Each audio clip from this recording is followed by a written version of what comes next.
Welcome back, everyone. Today we're starting Enigmatis 2, The Mists of Ravenwood. In this walkthrough, I'll guide you step by step through the puzzles, clues, and hidden object scenes as we uncover the mystery behind Ravenwood Park. Let's get started.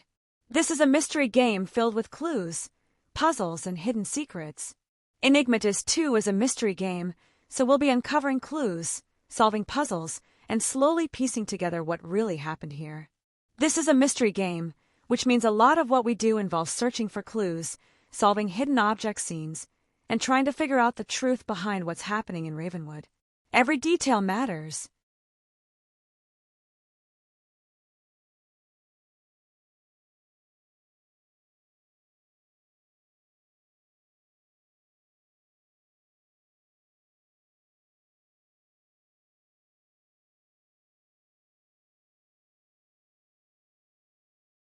Arrival at Ravenwood Park.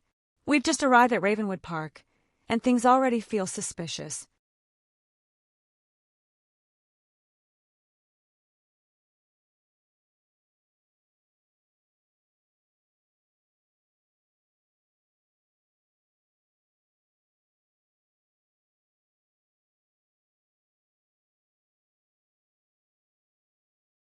The camper looks damaged, and there's definitely been some kind of struggle. Let's take a closer look and search for our first clues.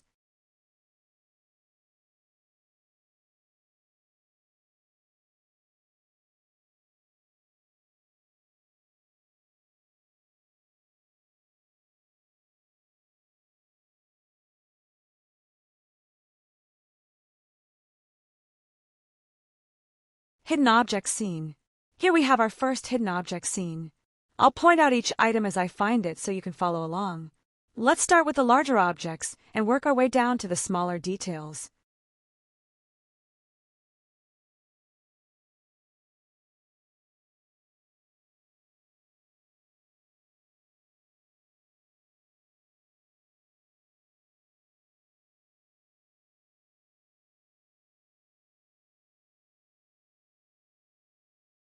Inspecting the camper. Inside the camper, there are signs someone left in a hurry. I'm going to check that glowing object on the floor. It might be our first piece of evidence.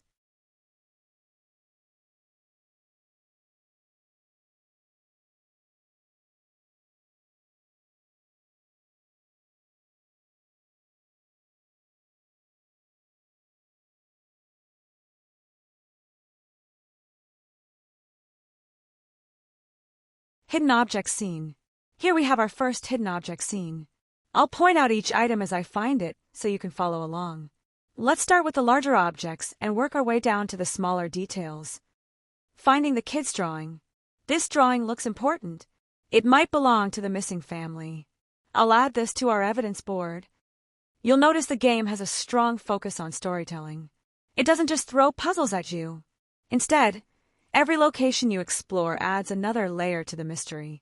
Whether it's a torn notebook page, a strange symbol, or a missing person's belongings, everything you find connects to the bigger picture. And the deeper you go into the game, the more the tension builds. The hidden object scenes are a big part of the experience. They're not just random object hunts, they often reveal important tools or information needed to progress. The puzzles also range from simple to pretty challenging, but they all fit the theme of investigation, which keeps the game feeling like a real detective case.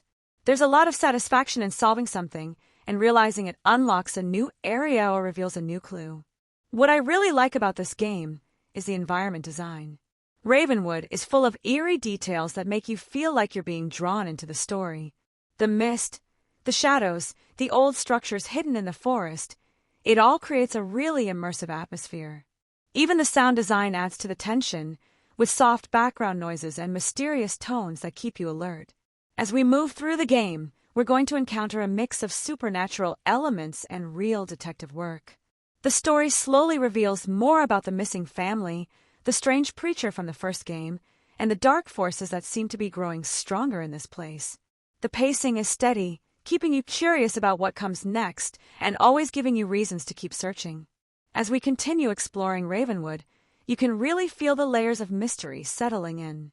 This isn't the kind of game where things are obvious right away.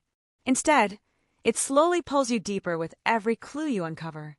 Even the smallest detail, like a scratched surface, a broken branch, or a strange symbol carved into a wall, might be pointing to something important later on.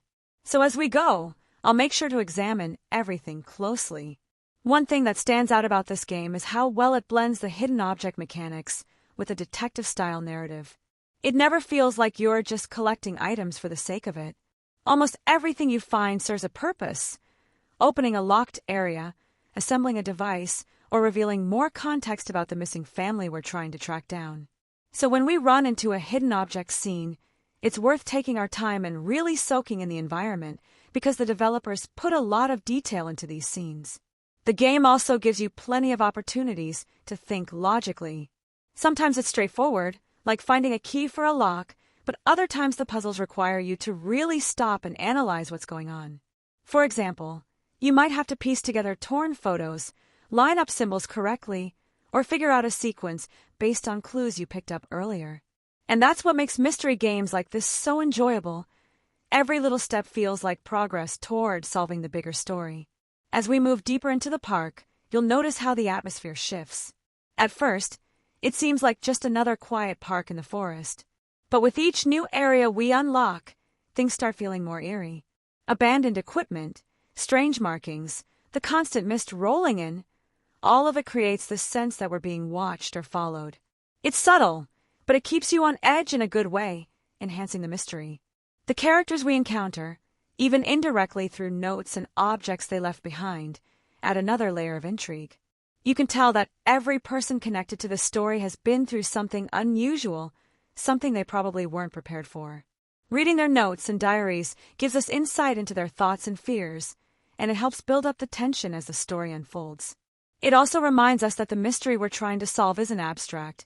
It affected real people, and now we're stepping into the same danger they faced. Another impressive aspect of this game is the pacing. It balances exploration, puzzle solving, and story progression very well. You never feel rushed, but at the same time, you always have something meaningful to do.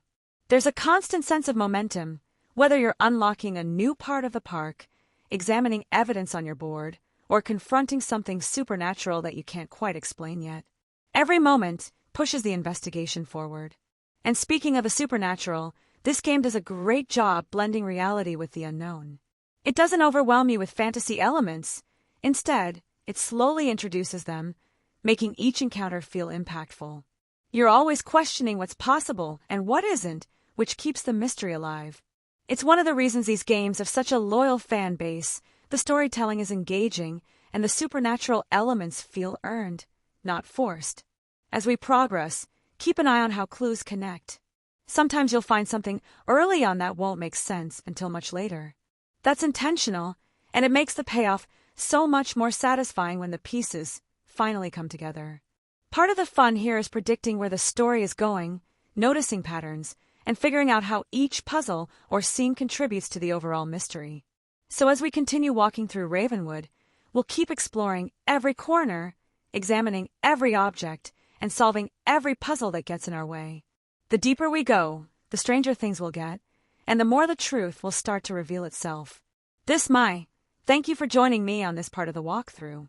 I hope you enjoyed exploring this mystery with me. Make sure to come back for part, where we'll dive even deeper into the secrets of Ravenwood. Steery has plenty of twists ahead, and we're just getting started. 0.